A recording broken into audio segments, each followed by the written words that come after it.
If Soviets provided the men, Americans provided the weapons. American industry produced 300,000 aircraft, more than 3 times the number produced by the Japanese and more than twice the number produced by the Germans. 88,000 tanks were produced in the U.S., more than twice the number made by Germans. Auto plants were retooled to make planes and tanks. Ford's Willow Run plant produced 18,000 bombers. Quote, "Bring the Germans and Japs to see it," boasted its production chief. He also said they'll blow their brains out, end quote. For every American combatant in the last year of the war, the American economy generated 4 tons of supplies, as opposed to 2 pounds for his Japanese enemy. The government guaranteed profits. Corporate profits were up by 70% during the war. And there were social benefits. All of this wartime production ended the Great Depression. The U.S. government required higher wages for defense contracts and guaranteed profits for companies.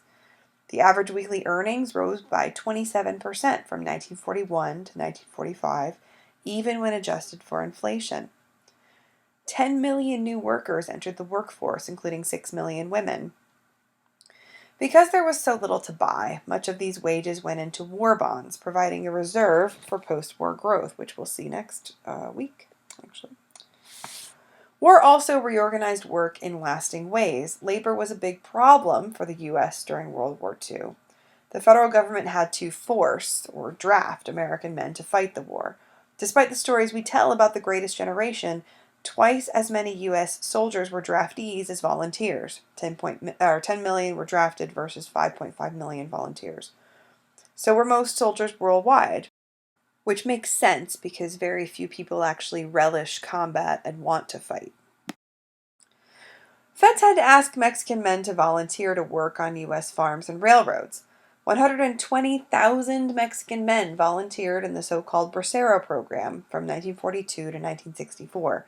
It was highly exploitative, and it set the stage and greatly increased subsequent migrations. The key point of this, though, is without this labor, Americans don't eat and trains don't run. Mexico was a major ally during World War II. The war made women into essential workers. War drained men into the military. Rosie the Riveter is here pictured. So we see her a lot, right? But was this a transformation in women's work, or was it a temporary wartime event as intended? Let's put this in the context of the Great Depression. Faced with 25% plus unemployment, many employers, and especially governmental agencies, tried to ration the small number of available jobs. In practice, this meant firing or refusing to hire married women, even if they desperately needed work. The U.S. Economy Act of 1932 prohibited the federal government from employing 2 people from the same family.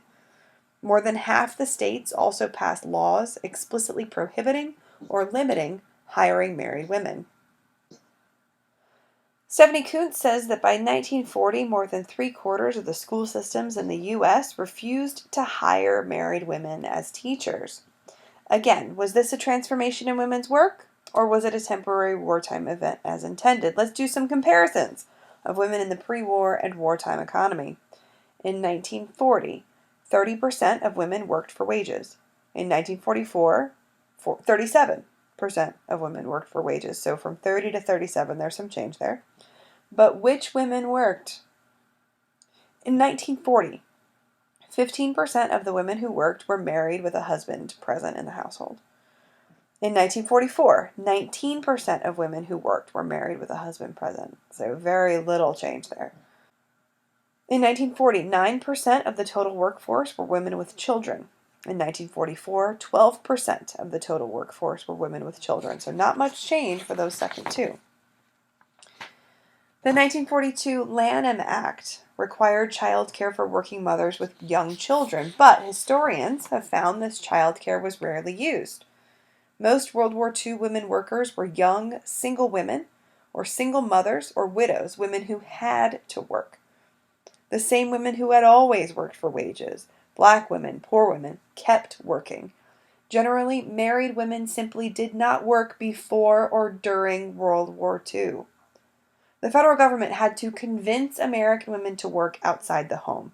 So the real story here is continuity, not change. Before and during the war, young women worked for money. Married women did not. So, World War II created no major change in the percentage or the type of American women who worked. After the war, women left work. And the same kind of women worked who had always worked. Contrast this to women in other nations. Let's have some examples from other places. In the USSR and UK, over 70% of women worked, and both governments drafted women for labor. The US never drafted women. Rosie the Riveter was a propaganda campaign to get women to work because they would not. With the recent memory of depression, Americans were nervous about women holding down permanent jobs, especially things considered men's work. After the war, men take women's jobs, the women who had stepped into these other types of industrial war work. Many of men take these jobs willingly. So the older pattern of unmarried workers and married homemakers remained. The great shift, as we will see, occurred in the 1950s to the 1970s, when the rising cost of living forced families to have two wages combined with a booming economy's insatiable demand for new workers. We'll see that next time. These jobs, especially clerical and retail work, pulled millions of American women into the workforce. So the great change, again, in women's work comes in the 1950s to the 70s, not in World War II. So another question I want you to think about for class this week is, why do we exalt Rosie the Riveter, but we don't talk about the real story of who did work and who didn't work, and what really happened there?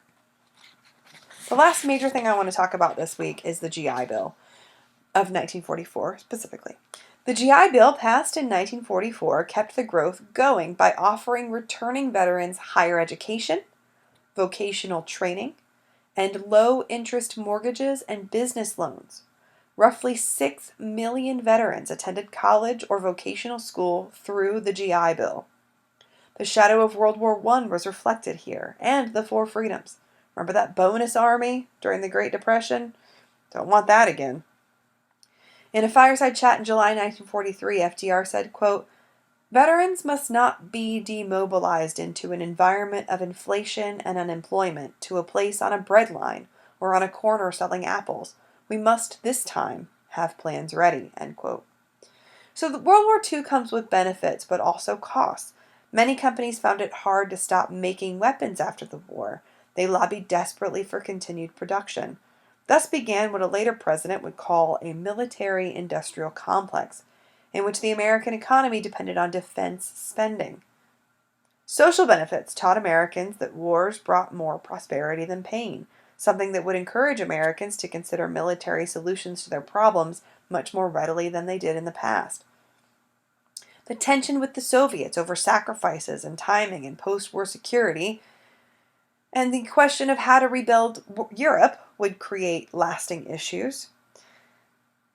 Also, nations wondered how to avoid a repeat of the period after World War I.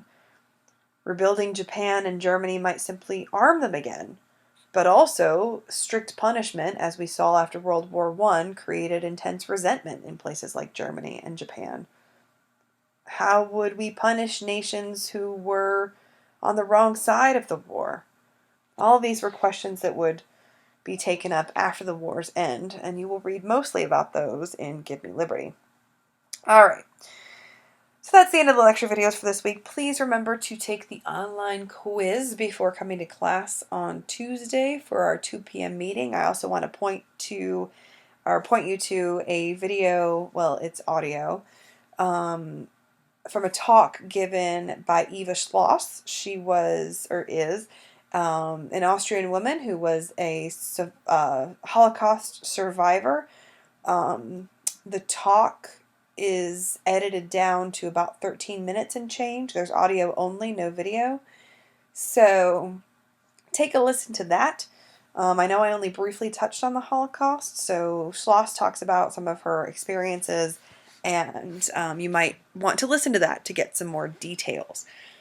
All right, if you have any questions between now and when we see each other on Wednesday afternoon, please do not hesitate to let me know. Just send me an email or come by office hours.